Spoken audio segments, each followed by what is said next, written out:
Oh, wait, I only went to Boston. But anyways, it's good to be back home in my tiny little home office where I slave day in and day out.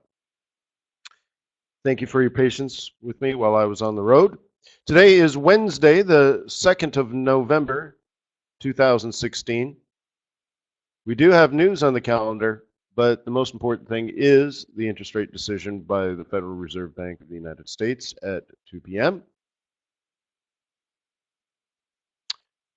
So that will probably be the big event of the day. I don't know. Even though it's not an event, no one believes they're going to raise interest rates, but it's what they say that's going to be important, and that's risk. So I wanted to play the happy song, but my browser's giving me issues. So life is great, life is grand, life is good. Life is beautiful. Oh, gotta give it all you got. Gonna get what you give. Boom, boom, boom, boom, boom, boom, boom, boom. Hey, hey, hey, hey. Good morning, everybody. My name is Wayne McDonell. I'm the Chief FX Market Strategist for TradersWay.com. Oops. I was going to try to change the avatar, but it's going to let me. All right, whatever. Wow, nothing works today. No, I clicked the button. Don't click the button. All right, fine. Right, all right. So my name is Wayne McDonell. I'm the Chief FX Market Strategist for Traders.com. TradersWay is a Forex broker. You are trying to become a successful Forex trader, and that's why I'm here to help build a relationship through education and through support and through training. And when you become a success, the idea is that you will go from the demo account that you've opened already at TradersWay.com, and you will fund it with real money and become a trader, and you'll be successful not just for a couple of months, then blow up your account, but you'll be successful for years because you'll know how to fish for pips every day, and that you'll have slow and steady growth. Your account size will grow over time, and your lot size will grow over time. And cool. That's called a business relationship. And TradersWay will be your prime broker. Cool, huh?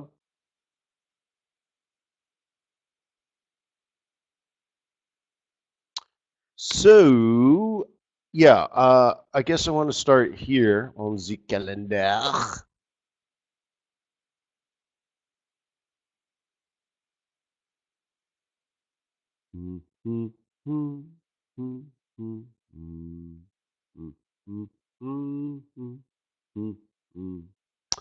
Start on the calendar, right? And yeah. But look at, so the PMI stuff, could be worse, right?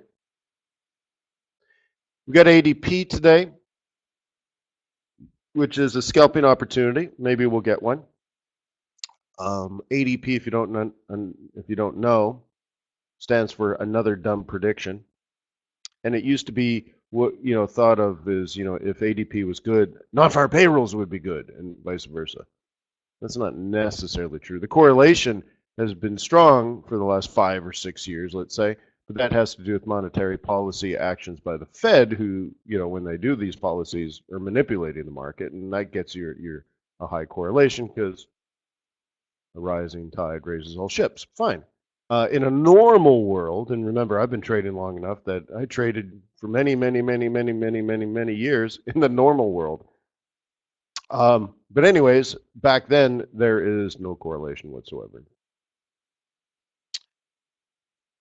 Okay, and then at 2, we have the Fed decision. That's huge. Okay. So the question is, what's going to happen this morning? Well, maybe if ADP is interesting, if the number comes out, let's say, somewhat different than expected, you get a market move. And I think it'll be like a pop and stop. Okay. Oh, Ken says, a compliment to TradersWay. Ken gets regular positive slippage. Yeah. One of the funniest moments ever that I remember as a trader, what I got an email several years ago from FXCM, and they're like, "We've changed our policy. We'll now slip for you, not just against you." I'm like, "You're slipping me?"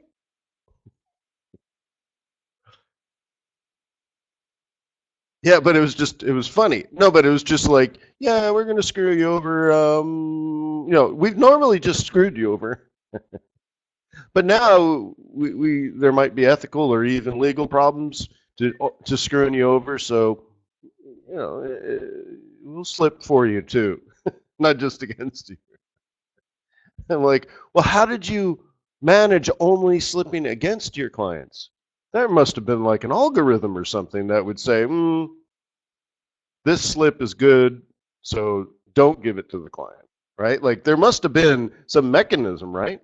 So, anyways, yeah. So, anyways, so I'm glad it's I'm glad you appreciate the honesty and the ethics, Ken, that Traders Way offers you as a broker. Cool. Um, Going back to this, then we got exports out of Australia and trade balance stuff. And sure, sure. PMI out of you know China, fine, good. Good Asia trader. If you're around, you'll have something to do. So it really comes down to a pop and stop on the ADP, and then stock market open, and that and such, and then that'll probably flatten very quickly. Last I knew, VIX is up around what 19, maybe touch 20. So that has to do with the Fed decision. So that's the type of market that we're in today, and that's what we'll discuss. So with volatility so high, when VIX hits 19 or 20, in particular when we've been in a period of lower VIX, lower bound VIX, I think for a long time we were at like 11 and 12, and all of a sudden we're at 19 or 20. What does it mean, first of all?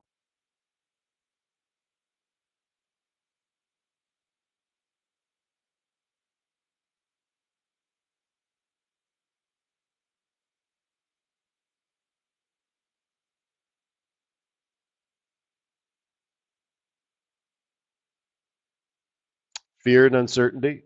Okay. Yeah, well, remember, the VIX is tied to the S&P 500. And if you held billions of dollars in stock, billions, right?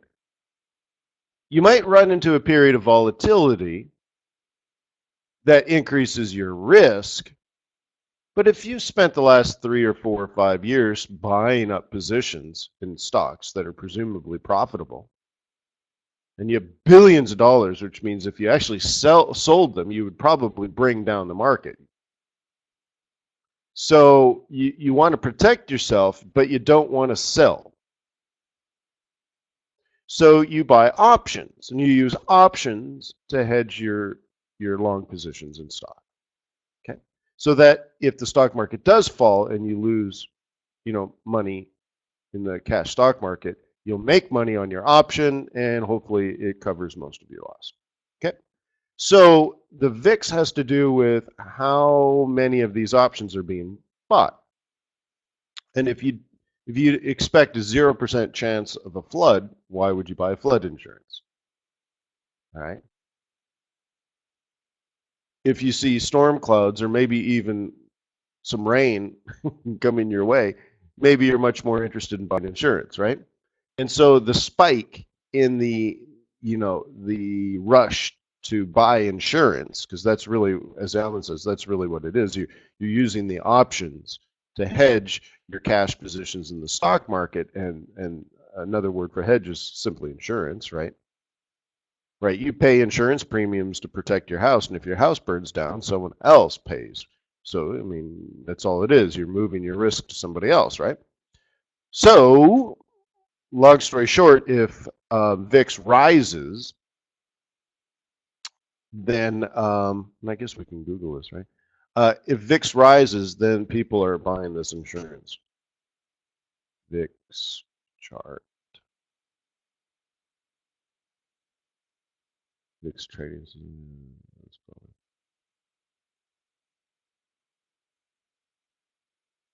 Oh, they're gonna. What is this? I got a landing page. Good, thank you. Nice advertising. Promise me one thing and give me something else. Oh, that's how you do it, huh?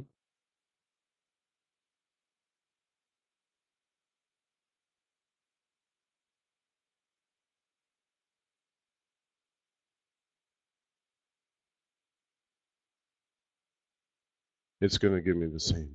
It's gonna loop me, huh? All right, they got about 10 seconds to make this available to me here. Tools, resources.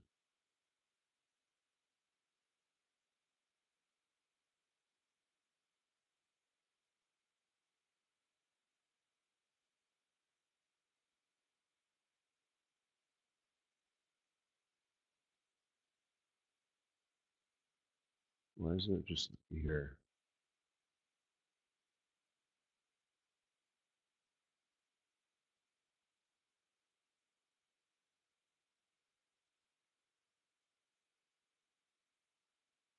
Yeah, I might have to use yours. How lame. Wow.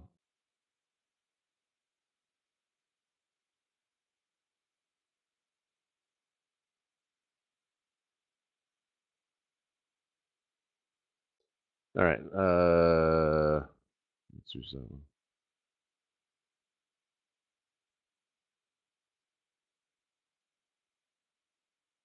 All right, so hey, looks like continued dollar weakness here. And it looks like this flash update I had last week, I totally forgot about it since I've been out of town for so long.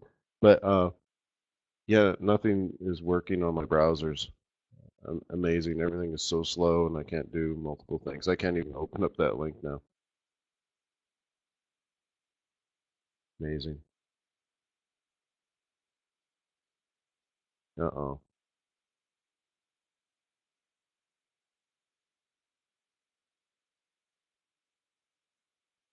Did I lose you guys? Did I freeze up?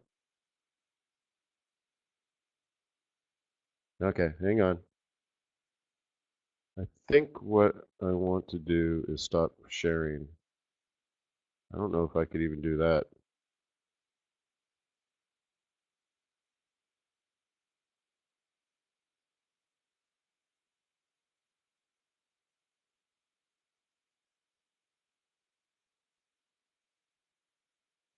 Hmm. Okay.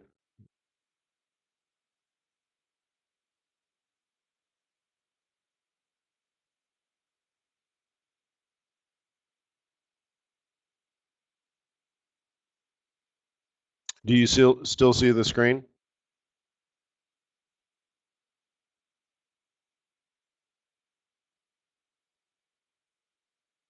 Yeah, okay.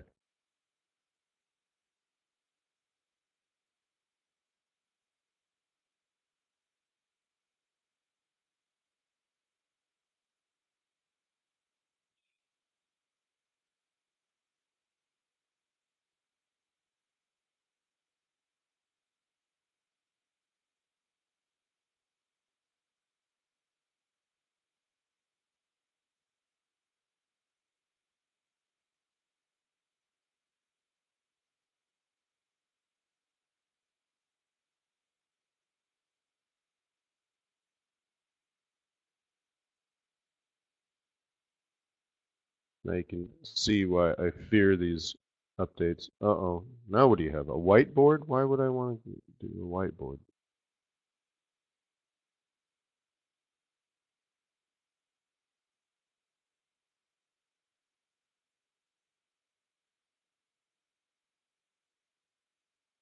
Wow. Hang on.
All right, you here?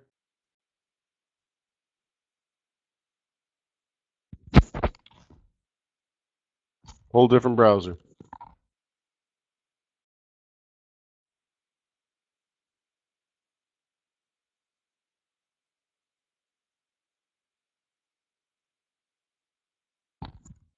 All right, lots of things are hitting key levels of support or resistance. You should be looking around.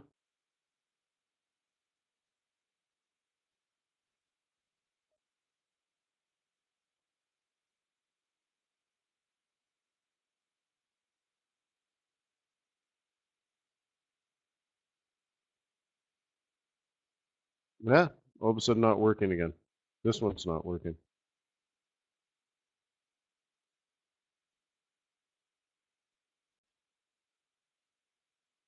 Why would it not work on both browsers? I just rebooted. I haven't even, my computer hasn't been on for like 3 or 4 days.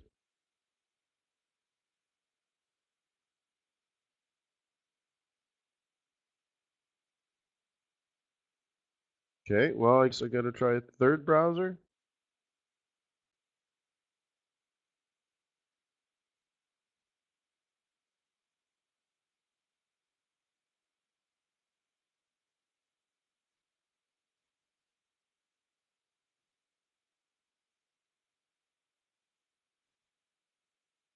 Great. Internet Explorer wants to know if I should change it and make it the default browser. No, no, I just want you to show me pictures on the internet.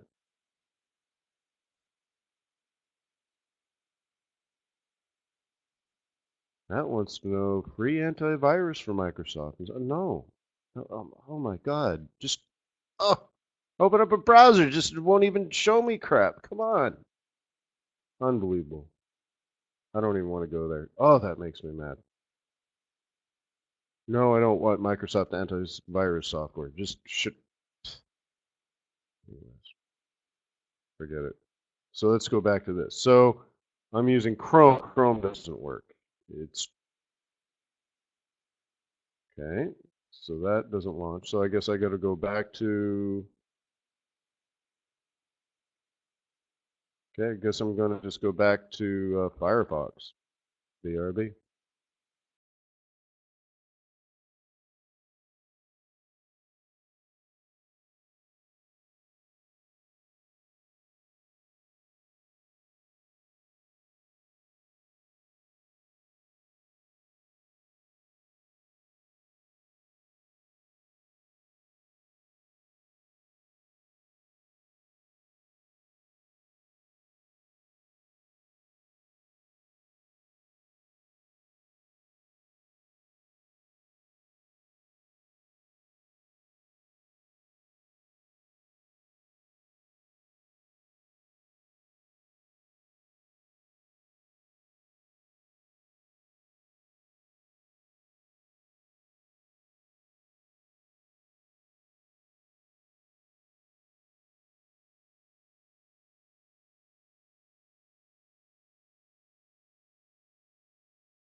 All right.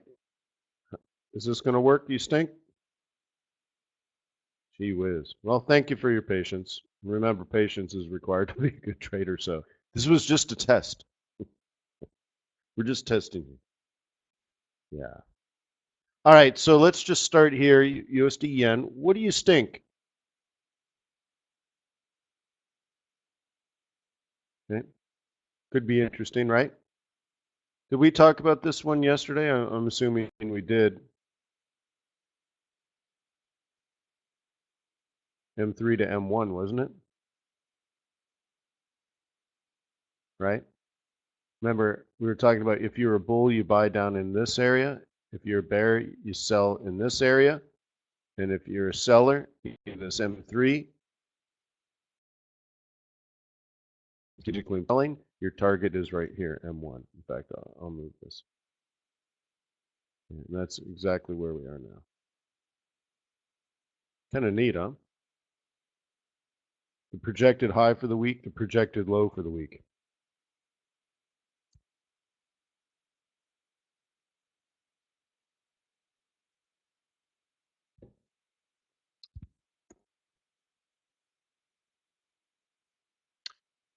Okay. Kind of interesting stuff, right? Now USD yen is interesting. I mean, it's a good currency to watch when we go into some of these things. Beautiful little space. 103 is a little lower and well within reason as well. Okay, but what I started out with was this idea of risk and pricing, and it's not the FOMC meeting today that's the risk, is it?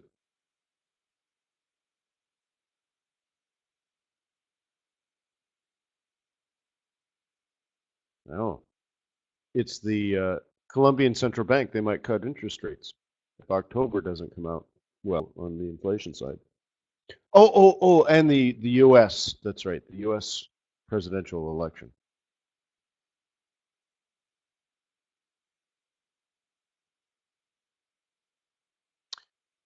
Right, so there's risk, right?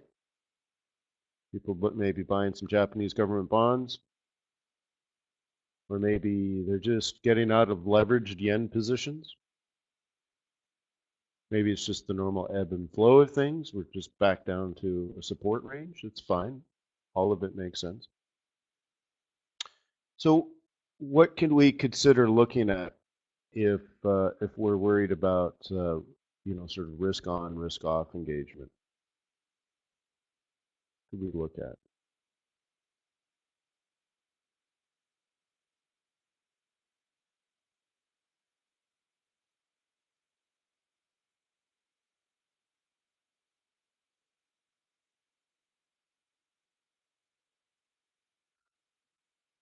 We could look at like gold, something that we reviewed yesterday as well.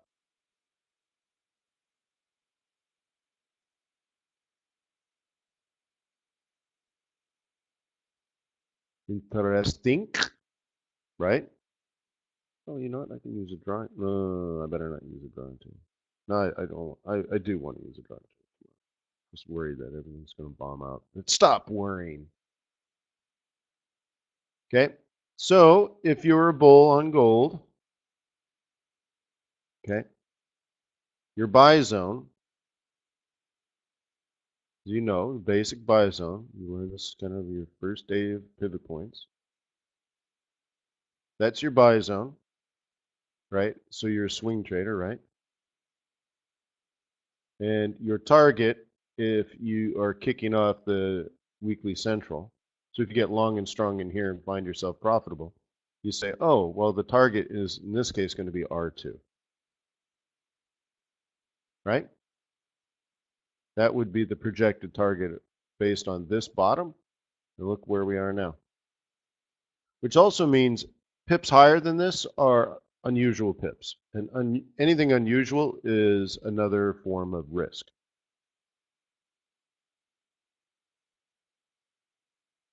Ryan says, yeah, the gold looks good, for FOMC. Yeah. Because, the risk is, today's risk, right? Not next week's risk, but today's risk is that the Fed comes out and says, yeah, there's no way we're going to raise interest rates. That is a risk. They're like, or it's interpreted like, yeah, we'll get the interest rate hike on, um, in December, but there's no idea when the next one's going to be.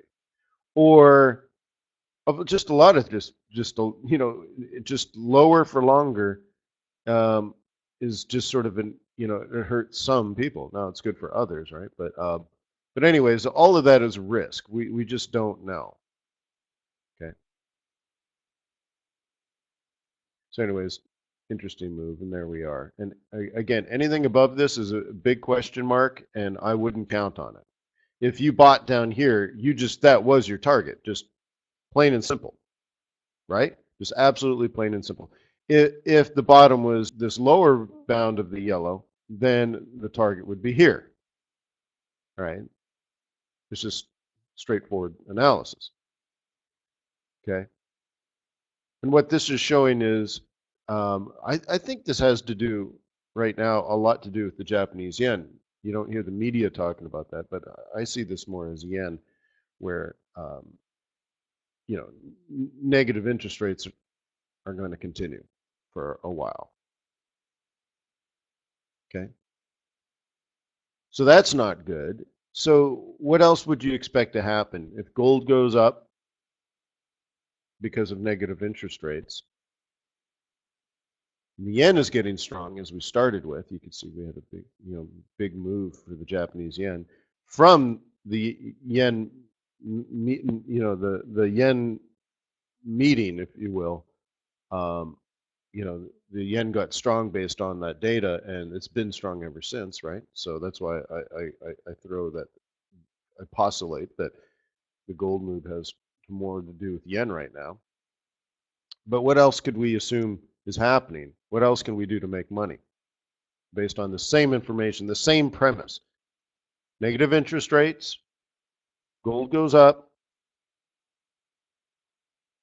and I did talk about yesterday. So what else could we do to make money?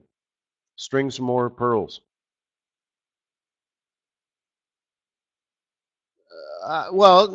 That's oil down seems to be probably something different. Aussie dollar, sure.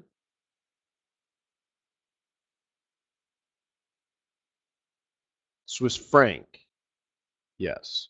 Swiss franc.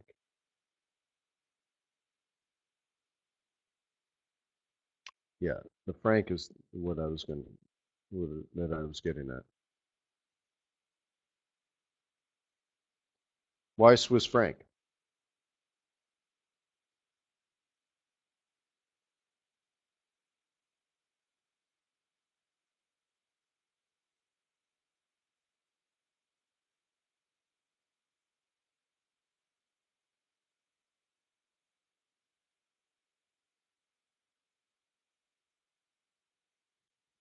Because it is a safe haven, just like the Japanese yen. And what else? Besides, I mean, it's always been a safe haven, but besides that, Ryan says similar to the yen. Similar in what ways? Right. Influx of foreign currencies into the Swiss. Yeah, but why? The negative interest rates are part of it, right? But they're combating the same idea. See, and again, in a normal market, not manipulated by central banks, if investors saw risk in the market, they would buy the Japanese yen and they would buy the Swiss franc. That's it. Those currencies appreciate, and those central banks don't like that. They don't want the appreciation. So they're trying to say, look, we know you want risk off. We know you're looking for safe haven. Just don't use our currencies, right? Just not here. Go somewhere else. And people are like, dude, well, I'd rather be guaranteed to lose, you know, what, negative 0.1% than a whole lot worse, right? So they're like, just give me the francs, man. Just come on. Right? Just give me the yen. Just right, because what they're doing is they're leveraging with that as well, and they're trying to get out and whatever. So this is just sort of a similar thing. They both have negative interest rates. They're both safe havens. And so is the Swiss franc strong here? Well, Euro Swiss franc down, USD Swiss franc down, pound Swiss franc down. So, right, the common denominator here is Swiss franc. And if Swiss franc is strong, then Swissy yen should go up. And Swissy yen, even though yen is strong, this week Swissy has been stronger, although in the moment, yen is stronger than Swissy. So this is a relative idea. I think I have it on this platform. Yeah, you see how I have plus minus Euro, Swissy yen? This is so when I'm looking at my charts and I say risk off, risk off. I can look at this chart and decide which one I go for first. All right? Because I can look at this chart and say yen is stronger. Done? Right? Or that move is over.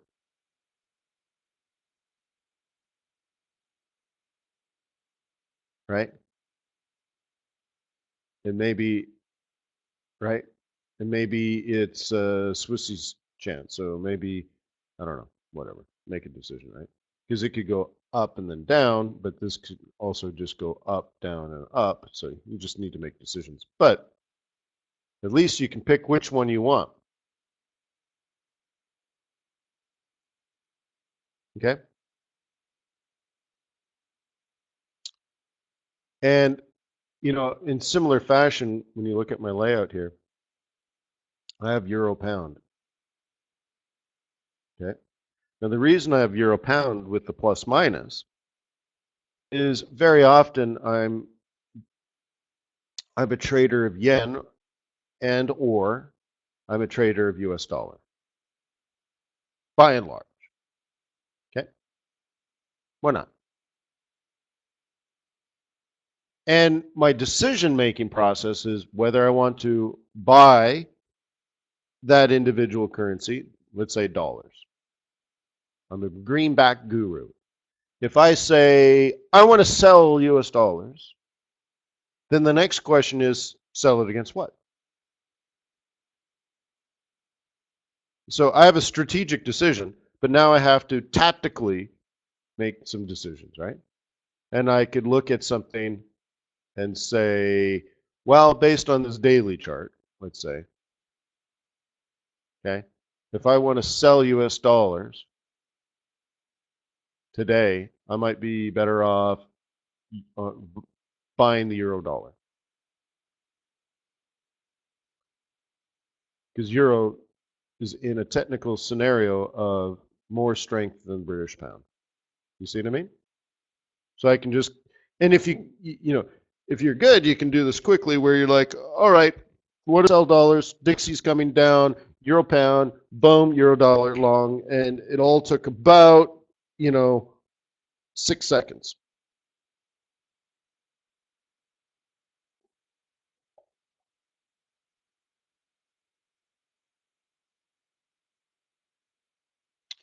Have you guys started to specialize in your trading?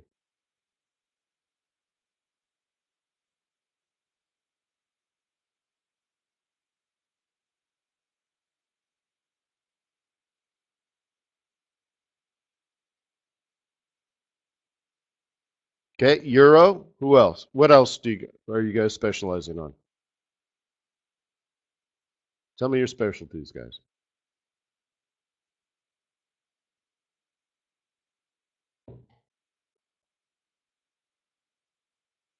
Dollar, pound. Yeah, Marina's definitely been pound. Always pound crosses. Pound czar.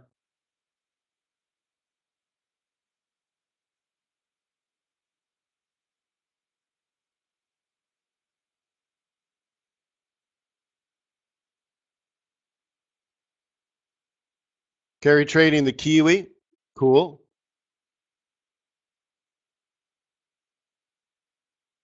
Bongs on the ZAR. Cool.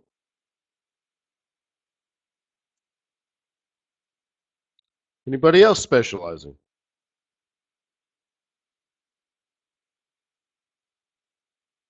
Swiss franc. Cool.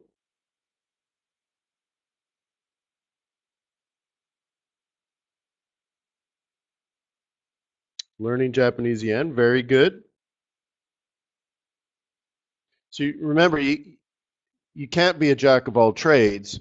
You're going to need to specialize at some point. And I think just learning and training yourself is so much easier when you're doing one thing, right? You don't want to learn all aspects of golfing, but putting is a good place to start, right?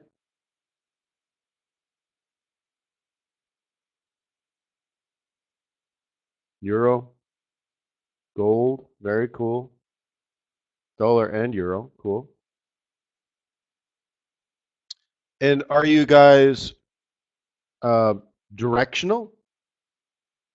Oh, intraday DAX, that's cool. Are you guys directional, meaning like you only look to sell Swiss franc? Ryan is only a dollar bull, right? So the idea here is you're not always going to be right. Like today, being a dollar bull is probably not good, but when it is right, you make money. You see what I mean? But that's okay to me. It's better than inconsistent results because you're not making the right decisions. It's better to say, well, the dollar's just not strong today, but I'll be in good position tomorrow. Right? So when you're at resistance, you are ready. You've been waiting for it, maybe for a whole day, maybe a whole couple of days.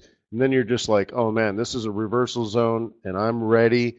I'm willing and I am able. I'm on this. I'm zeroed in. I'm dialed in. I'm totally focused. It's going to turn, if you're talking about, euro dollar, right? Oh, we're at a psych level. We're at a reversal area. It's going to turn green here. Green candle. Like, boom, first trade. Boom, boom, boom. Then another, red candle. So first trade short, and then the next one you're in again, and the next one in, and all of a sudden you're just loading the boat because you've been ready. And when you're right, you're very, very, very right.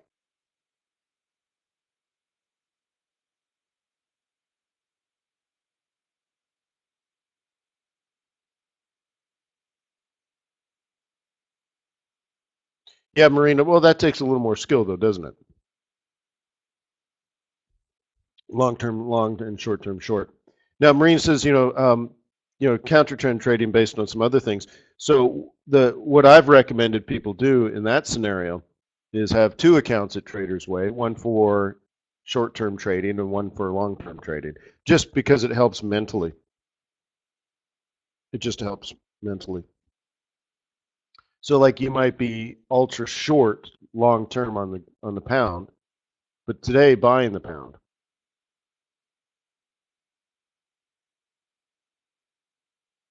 And what you don't know is you're effectively hedging your long position, but All right, hey, we got to go. We got the news.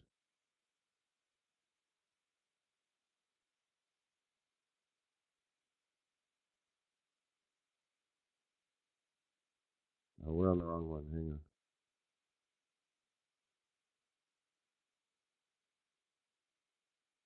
ADP, right?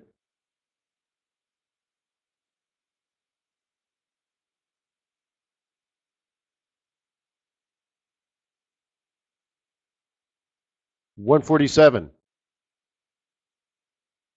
A bit disappointing, I would say.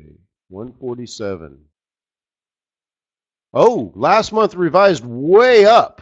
Now that might be the news. So last month it was 154. Now they're saying 202.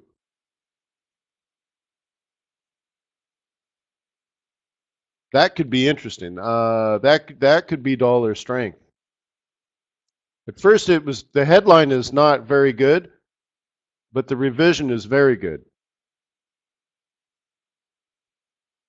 So you need, so I don't know, what does that mean to you? It means if you happen to be a bull, you're thinking about scalping long off of support. If you're a bear, this is not a very good place to sell, but you might try it anyways because you're doing news volatility. So you're saying, well, I know I'm on support, so I just need to trade it like a scalp and risk the 15 or 20 pips, right?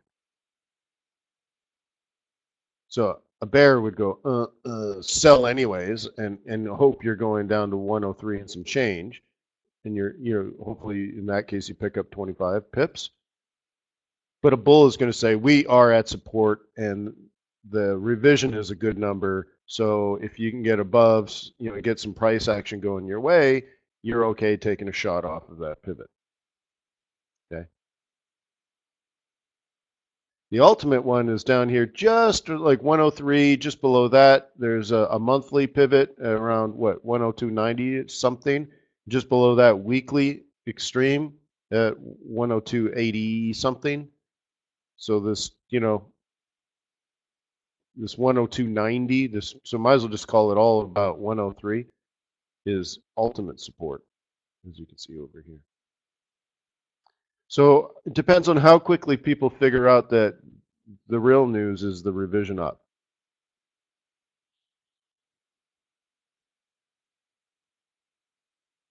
Do you think people know that already? How long is it going to take them?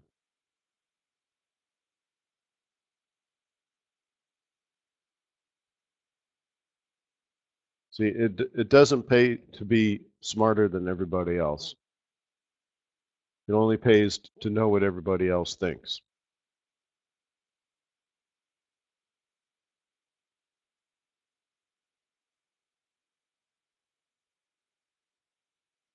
Well, this is not a lot of volatility, ADP. It's not incredibly disappointing, and it's not incredibly good. So even if you're not sure about the headline, okay, this will be very interesting. 25 pips lower than where we are now. Very, very interesting. This 102.90 area. Very interesting. Weekly S2, monthly M2.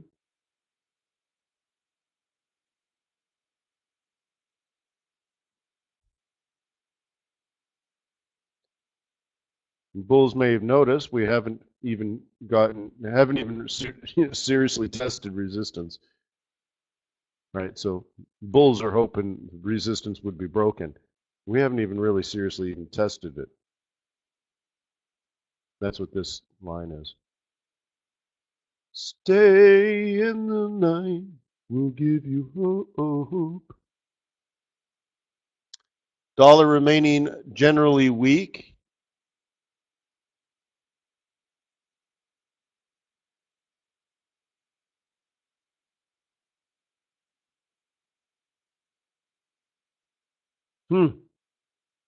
Boy. Yeah, so anyways, another FOMC day, I guess.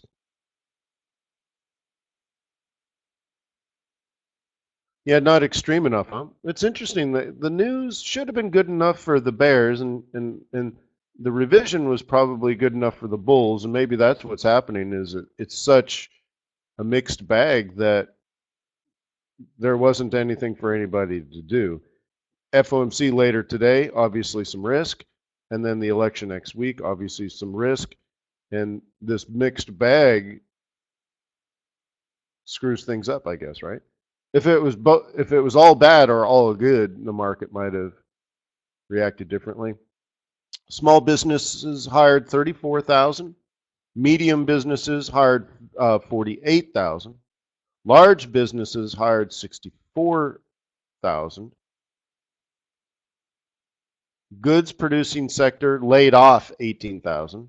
Service sector hired 165,000. Shows you the difference, huh? Wow, huh? Service sector. Construction laid off, manufacturing laid off.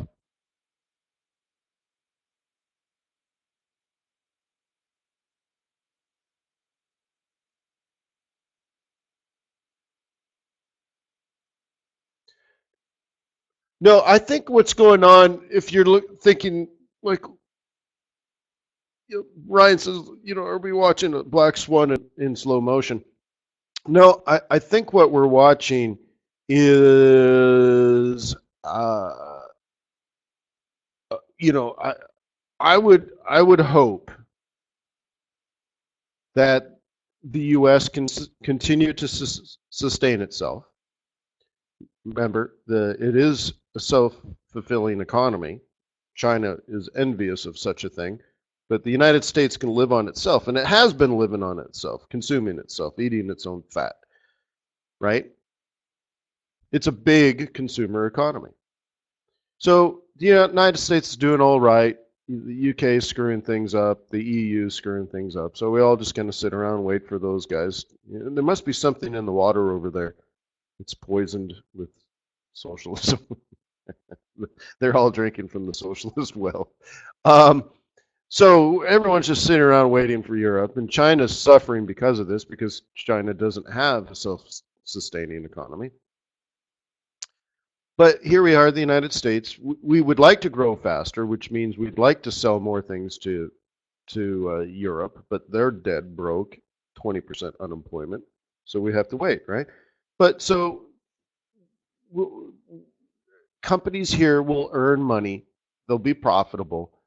They'll be slightly more profitable in the next couple of years than they have been in the past few years. And interest rates will go up, but they won't go up fast. Inflation will improve, but won't go up fast. Actually, if you think about it, there's a lot of upside in a scenario in that, isn't there? Where eventually some of these risks will go away in Europe.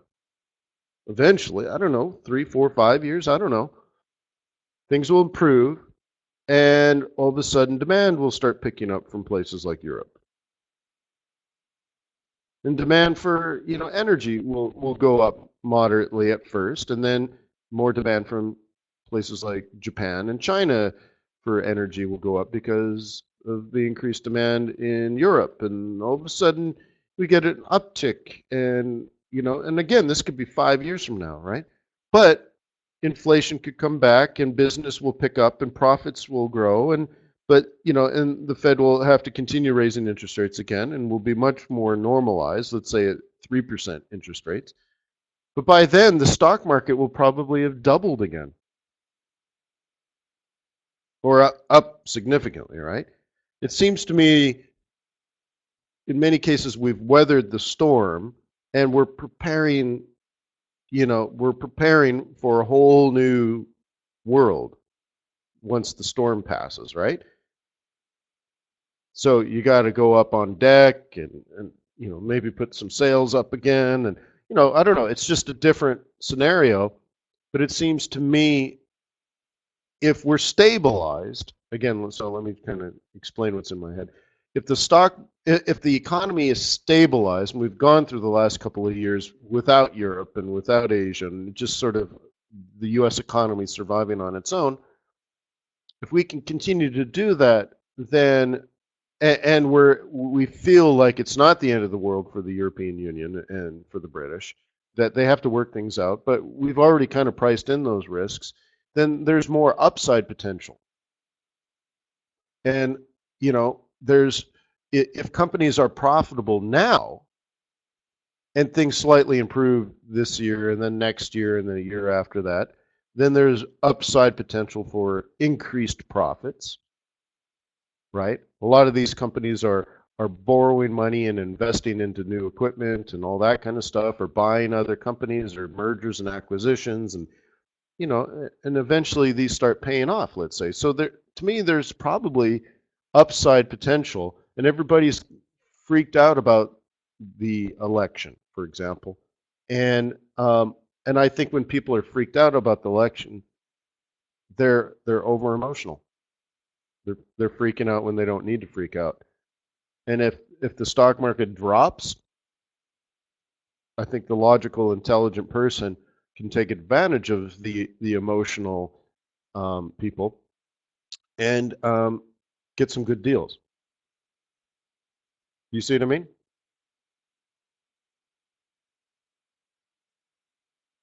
Let them freak out. Just buy low. Buy something that you'd like to be in for 10 years.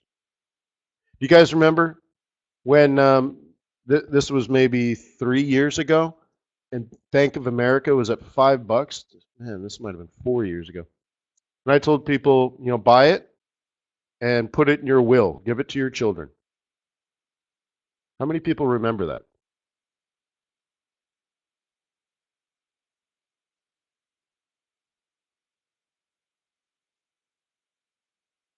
Yeah. Constantine was, yeah. Marina, yeah.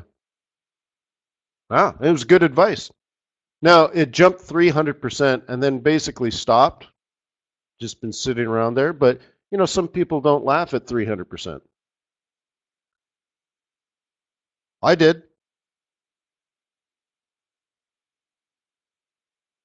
Yeah, I did. um, but, what's Bank of America going to be worth 25 years from now? Will sort of Brexit be figured out? Will the European Union be stabilized economically, politically, socially? Will China be back on board? Will oil prices be higher? Or demand for other commodities be higher? Will interest rates be higher in 25 years? Will Bank of America be worth more than $15 in 25 years? Well, it could be $100 stock. Now you don't really have 25 years. Well, I suppose if it's going to be in there's two things. You could give it to your kids on your deathbed or after you're dead, and you put it in your will, or when they graduate from grad school and they're and they're ready to get married and have kids, for a wedding gift, you can buy them a house.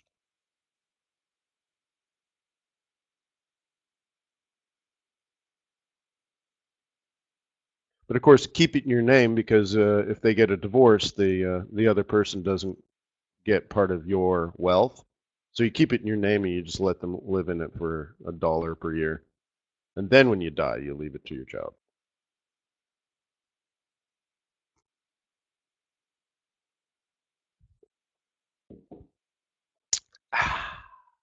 But I suppose in that case, the stupid government's going to treat it like a divorce. You're dead, they get 50%. So I don't know. What are you going to do? Move to South Africa, I guess. All right, so this is moving down to the next level. Remember, this is dipping into a buy zone. Boop, boop.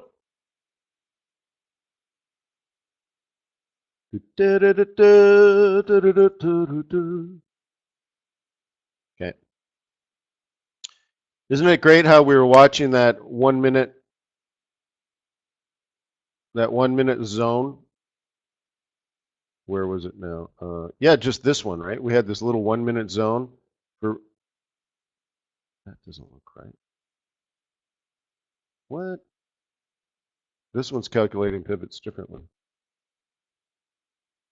That's not what that looked like on the other chart, is it? Different algorithm, maybe?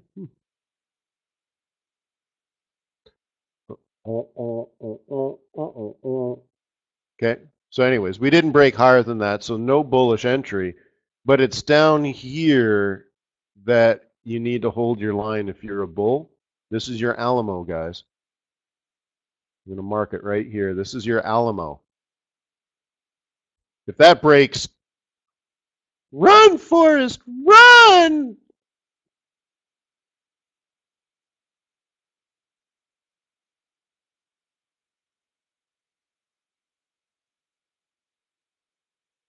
What would a situation that could really affect dairy prices and move kiwi? Well, it has to do with wealth, right? So you got two people in the world. One person has absolutely no money, like literally doesn't have a penny. Okay? And the other person has some money.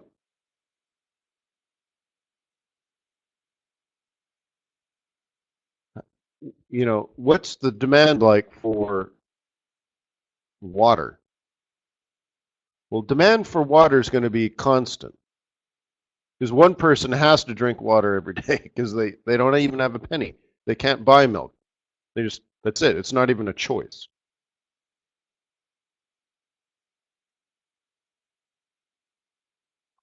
Now, the person that has some money, they can have milk or water. It's variable.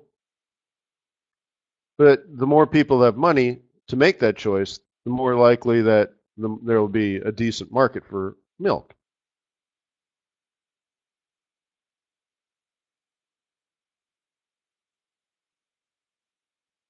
Brent. You like Brent over WTI? What are you European?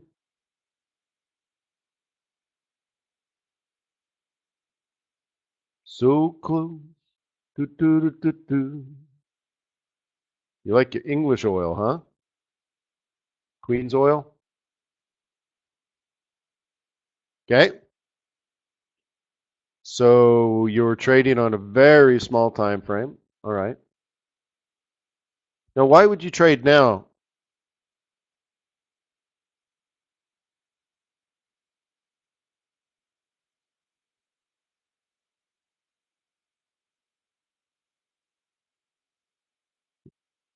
Well, to me, like oil, for example, at least the way I look at it, but I don't intraday trade it per se, but you know, you kind of want to be in closer to the market open, don't you?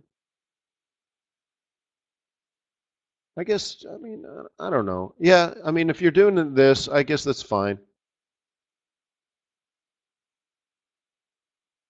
Did you sell it like, did you get pretty close to 48?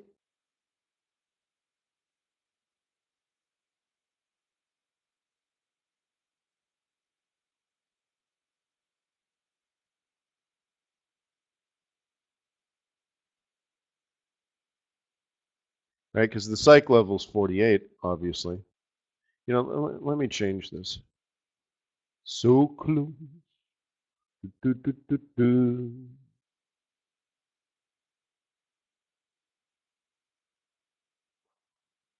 Yeah, let's do this one.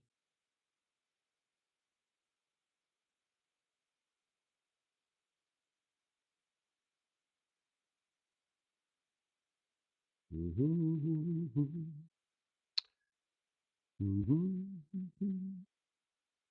do, do, do, do, do, do. Stay in the night. Will give you hope. Okay. 47.50.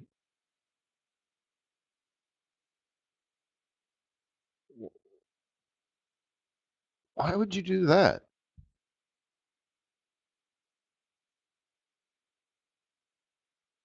47.53. Why would you sell on top of support?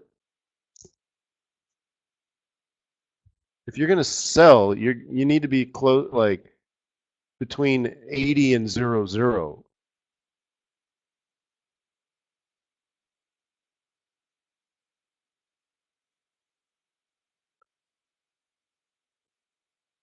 You sold print. Yeah, I don't get that one, Richard. Sorry, man. I don't get that. You so you must have like waited for it to drop down there and sell it. I don't get that. It's also a daily pivot and stuff like that. I don't get it. I just no, dude. I don't get it at all. If you're going to sell it, you need to sell in this area. It's made the lower low, so you need to set up the lower high. And it's this 80 to 00 is what I teach you guys, right? You guys know the right? 80 to 00 would be your sell zone. So the strategy, an aggressive strategy would be like that. But you're gonna want to play the psych level, and you need to sell green count. I don't know. I don't know. I just don't get it. Sorry. But I usually wait for some.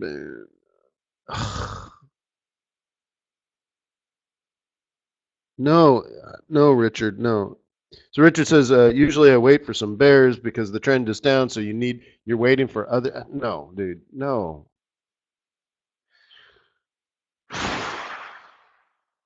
No, no. No. You want to, I mean, look, if you've made the decision the trend is down, you don't want to wait for other people to sell and then get in. You want to be in sort of before they're in, right? Um, so I have no problem with you selling this, but like I mean 53. I mean, my God, no, it's so horrible.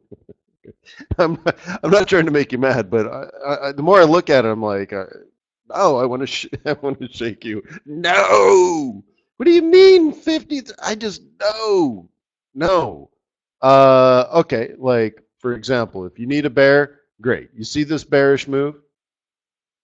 Okay, okay, great. Fib that, dude. Fib it and sell it here. Okay,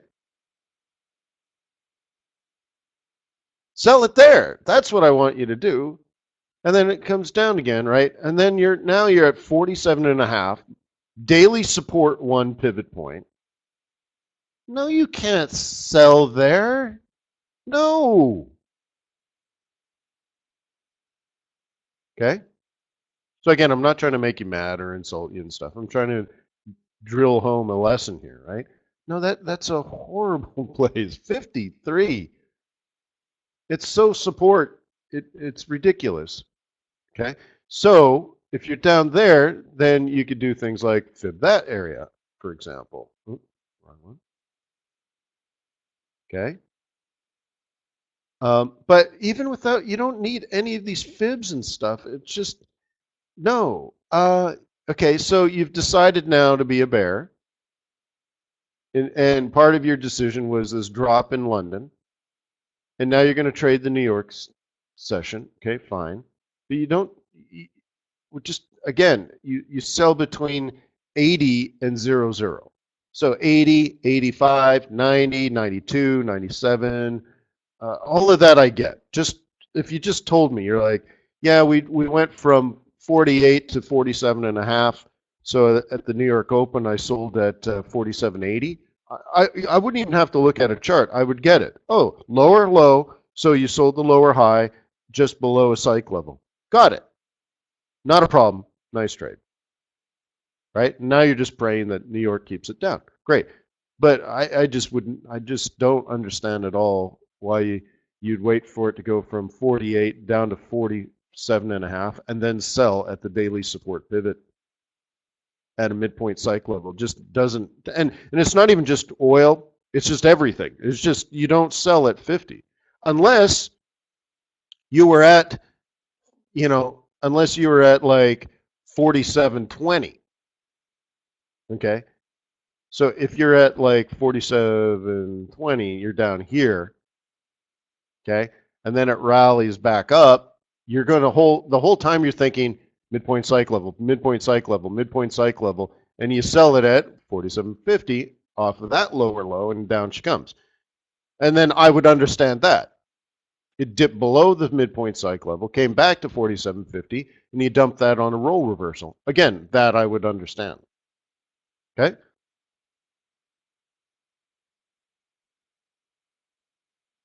But selling here is just, I don't get it. Not at all. Not in the slightest. 5-8 cross up on you said you're watching the 5-minute chart.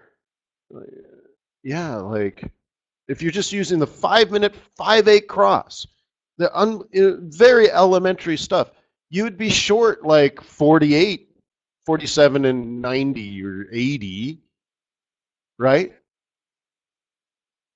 Or you're kind of just still waiting. But yeah, so I don't know. Okay.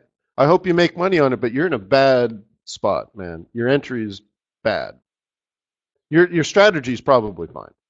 And this is the difficult thing too. When your strategy's right, and you use big stops, for example, your strategy probably more often than not is going to work. And you're going to say, yeah, it's my genius. Yeah, but you're still got risk associated with a poor entry, right? So you're not using price action. You're not using your moving averages. So you ignored a daily pivot. So I've learned a couple of things. You're probably not using moving averages. You're probably not using at least daily pivot points, right? Which is fine if you're using weeklies. That's fine, but you're not using dailies. I know that because you sold on the daily support pivot, right? And you're not using price action. So those are three things that I would recommend that you take a look at, right?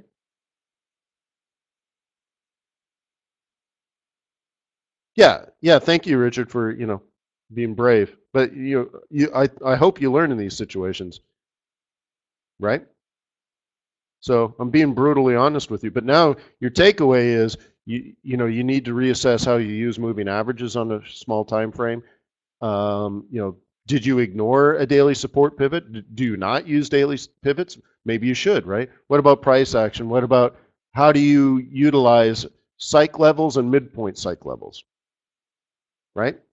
Because even with no moving averages, no pivot points, if all I had was a blank chart that told me price and time, I can still look at the candles. And they don't even have to be candles. They can be bars. And they don't even have to be bars. They could just be a line chart. So now I'm down to a line chart. Why don't we just do that? Let's see. Template. How simple can I get this?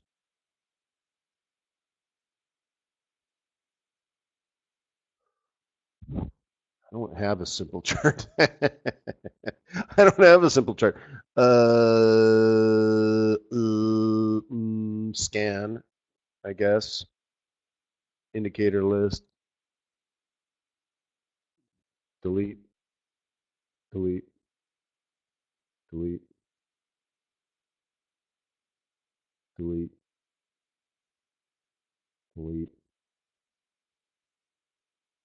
delete. All right, I'm pretty naked here, right? But I still have candlesticks. So let's get real naked. All right, boom. So all I have here is a line chart. I can still use price action, lower lows and lower highs, mixed in with price. I can see the price. You can't hide the price from me. Okay.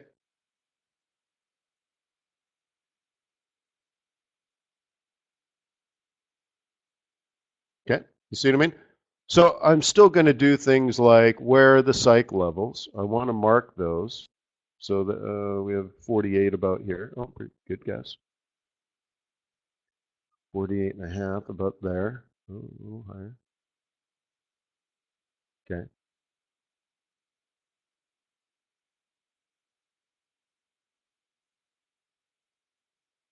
Okay. So can you see? I just put down 48 and a half, 48, 47 and a half. Would you agree that they seem to influence what my line does? Let me even put 49.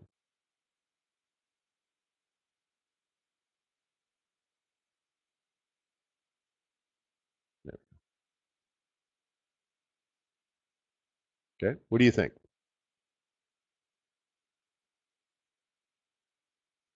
Right? So at least I have the down, down, down, down, up. Consider selling around 48, or sorry, 49. Down, down, down, down, up, up. Sell around 48 and a half. Right? Down, down, down, down, up, up. Sell around 48. You see? But I'm not like selling at 45. I'm not waiting for the drop and then selling at 48. If I notice the drop to 48, I have to sell at 48 and a half if I want it to go down. Okay. A drop down to 48 and a half doesn't mean I sell here because all these people sold. You got to sell up high. So they're like, I wonder what if it's going to reverse around 49. You might have sold here, you might have sold here, right? But whatever. And then down, and then sell here, down, right? So the sell zones is here, right? So when you're down here, oops, okay, when you're down here, the plan is let it rise and then sell somewhere near 49. Okay. Then when it does fall here, the plan is to sell it somewhere near 48 and a half, which is there. Partially because of the midpoint psych level, but also partially because it's just basic price action.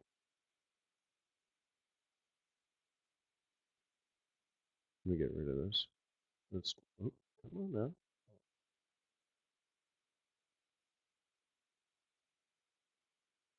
Okay, basic price action. So now it drops from 48 and a half to 47 and a half, right? So the idea is to sell somewhere up here, right? So somewhere between 80 and 00 would be most ideal. But no matter how you paint your picture, I don't see 47 and a half as a sell. Okay, it doesn't exist in my world. Okay, Richard. So again, I hope you take it as good, solid advice and something to work on.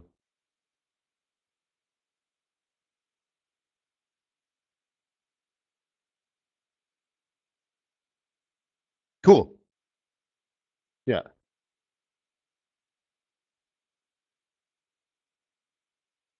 Right on. Well, I got to go, guys. Peace on earth. May the pips be with you. May your profits be above average. And yeah, remember, I think the stock market will open, pop and stop, or drop and stop. Probably drop and stop. Because remember, there's risk in the market. We don't know what the risk is, but that is risk. So most likely the stock market comes down. The thing is, how do you get filthy stinking rich? Well, being less emotional helps, maybe. And maybe this drop is an opportunity. So you open up a chart and you look for the right prices and the right time and all that kind of stuff. Can I post this video? Yeah, anything for you, Ron. Sorry for all the technical problems in the middle. I don't know what it is. Just if it's not one thing, it becomes another. Yeah, and I believe I avoided the flash update until the point where I was required to do it, and then it doesn't work. And then Windows will do it to you. And then Adobe Air, whatever that is, right? Oh, Adobe Air needs to be updated. Now nothing works. So I don't know. It's just a scary, scary world. But I love you, man. I'm glad you're on my team. I look forward to working with you guys every day. Even if I'm on the road like I was, now I'm here. Now we're all good. So thanks for being with me, sticking with me. Thank you for your loyalty, and thank you for opening up an account at TradersWay.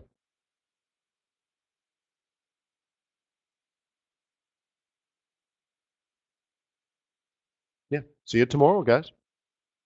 Cheers.